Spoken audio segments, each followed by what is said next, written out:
Right, I just finished wiring up this thing. This is a USB-C PD to e-bike charger. So what it essentially does is that it takes any of these, like let's say this 100 watt PD basis power charger, power delivery Type C charger, or let's say 65 watt one, or that 45 watt one over there, and then it converts it to a voltage that could charge your e-bike battery. How that works is mainly through this. This is what's called the PD trigger board. And what it does is that normally USB-C will, if it's not detecting anything on the other side, it would only output 5 volts because that's what most phones can charge off and that's what most devices use. So it's a bit of a safety feature where it will purposely only give 5 volts, because if it accidentally gives 20 volts to a device that's only designed to get 5 volts in, it's gonna, well, kill it. And what this does is it tricks the little PD charger to give it 20 volts. So you can actually select it from 9 volts all the way up to 12, 15, and 20. The reason why I have set it to 20 is because this charger is limited to 5 amps of maximum current, which to get the maximum power out of it, I set it to 20 volts. So 20 volts times 5, 100 watts. So anyways, the 20-volt output from this PD trigger board goes into this little board. I have made some modifications to this because I tried to make the case a bit compact. What this is a boost converter, a current limited boost converter, where you can set the voltage to anything you want. Let's say 20 volt goes in, and it can go up to, I don't know, like 90 volts or whatever.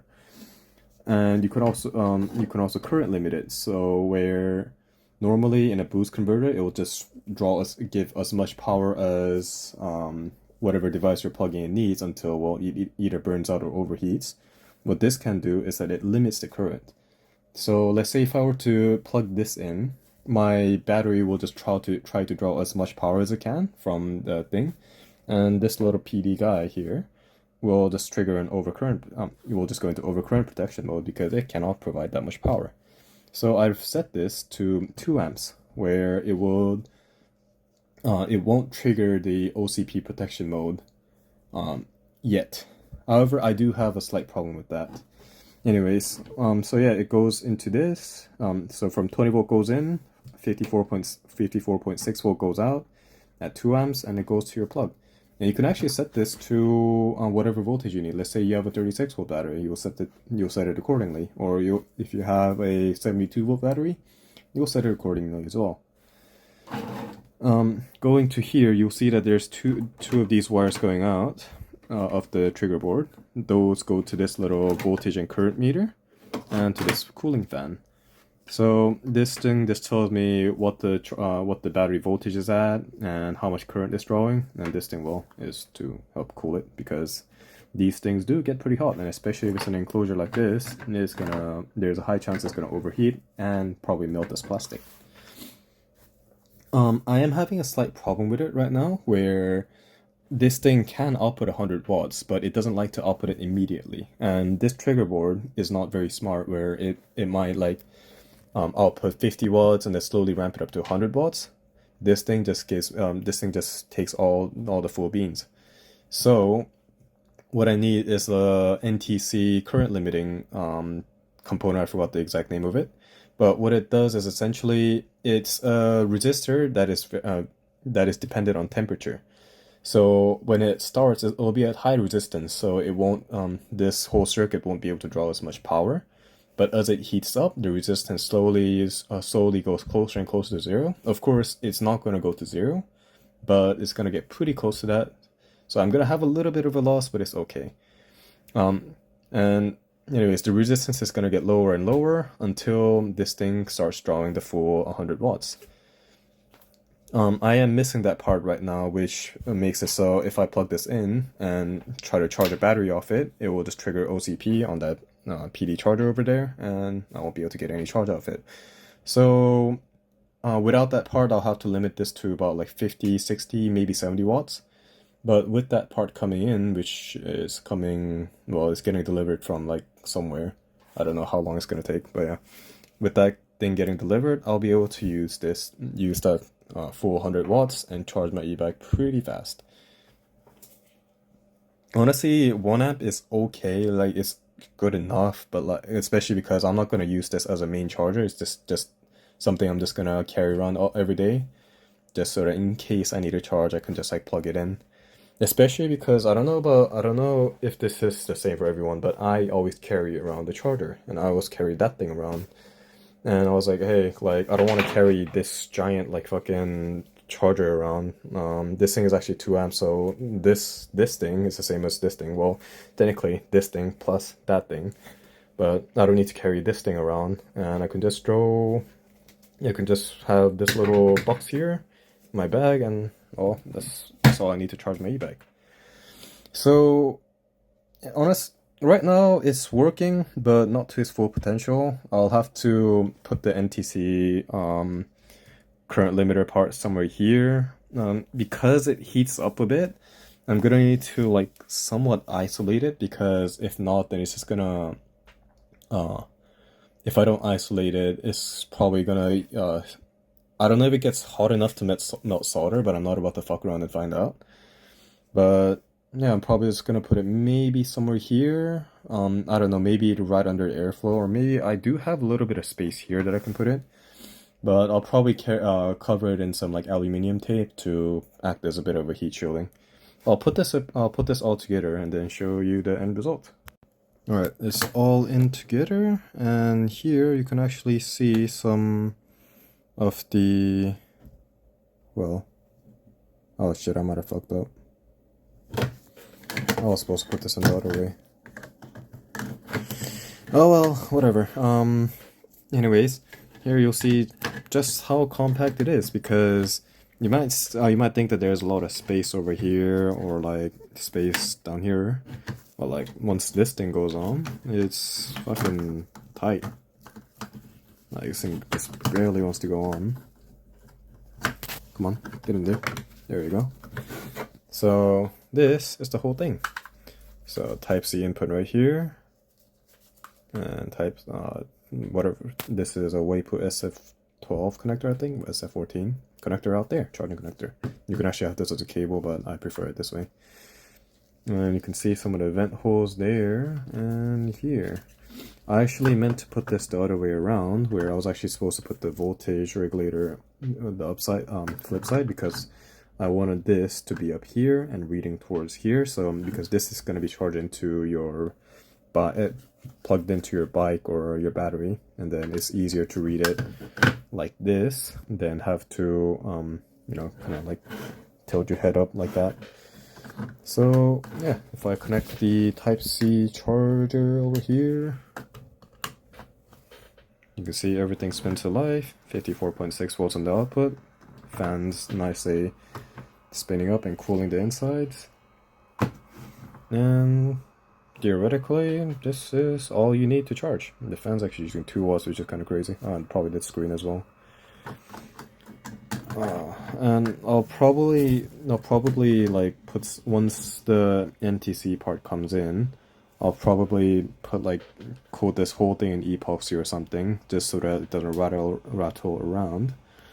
But overall, I'm pretty happy with the size. Like, ideally, what I would have done is, instead of putting the charger on top and making this a thick boy, I would have, fan on the top and making this a thick boy, I would have put it on the side and made this a slightly long boy. But because I wanted the Type-C port right here, that's what I ended up with. Like, if I were to make this again, I probably would have put it on the side here, so that like it will just, because how my bike is that, let's say this is the bike, the battery charger port comes out here, so like the charger cable can go off the side like this, instead of having this like one little long vertical thing, vertical thing coming out. Not exactly vertical, but I forgot the word.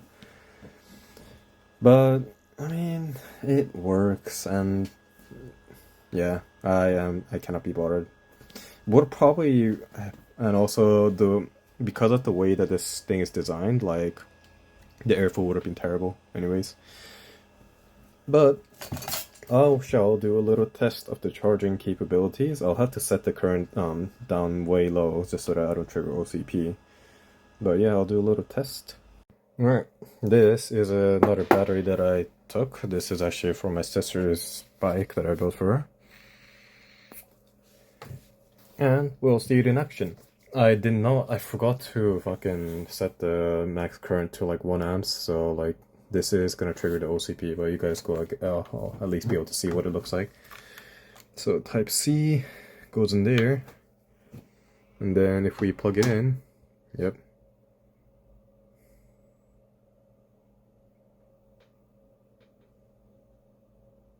Yeah, it really doesn't like it.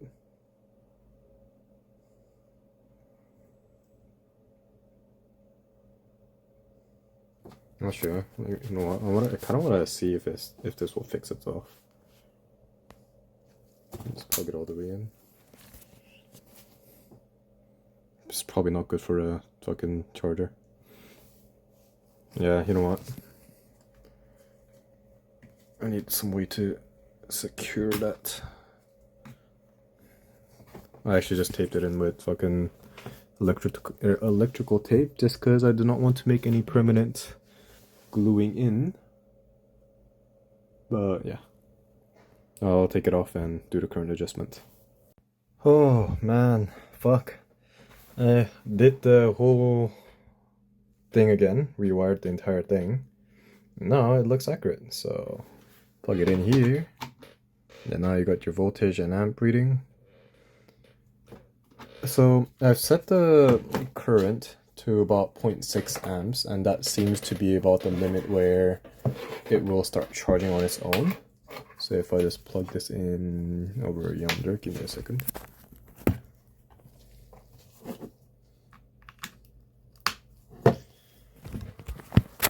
So everything works like normal, and if I plug it in,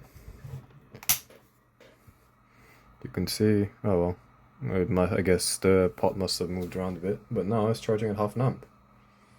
And it's only drawing 32 watts, which is, well, about a third of what this thing is capable of. But yeah.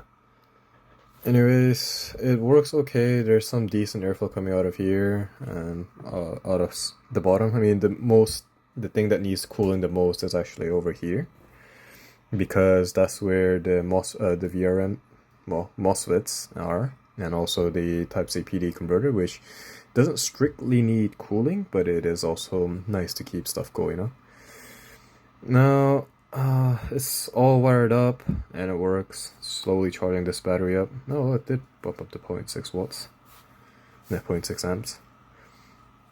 Overall, I'm pretty happy with it. I just need to wait for that one part to come, which honestly apparently is gonna come in about a week or two. But right now, well, it works, and I could charge off it, so I'm pretty stoked. I might actually try charging it off different. So this kind of a low power charge might be okay, good if you have like per se a 65 watt Type-C charger or like a 45 watt one, which, well, it's only drawing 30 watts. Where I reckon, but the problem with that is that it's gonna be extremely slow. Like even with the 2 amp, like 100 watt maximum that this thing can deliver, it only it will take, well, this battery, this is a 17.5 amp hour. So it will take that battery about 9 hours to charge. And let's say you have a different, the battery on my current e-bike is about 15 amp hours, and that's going to take about 8 hours to charge up. So this thing is not exactly meant for a quick top up. Sorry, it's not exactly meant for like something you plug in and have a shit ton of power and like you're good to go in like the next 30 minutes. It's not that. Is something that you can use to quickly top up your battery, or not exactly quickly. It's something that you can just take. Let's say you're going over to your friend's house or you're going to a school or something, but while you're going there, you don't want to carry something like this around.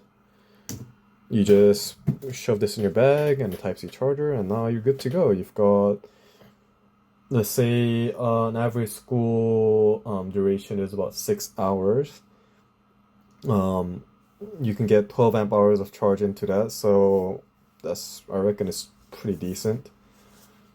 Let's say you go to school, you didn't spec out your e-bike well enough, and you only have enough to go to your workplace, or let's say go to your school, but then you also, but not enough to come back.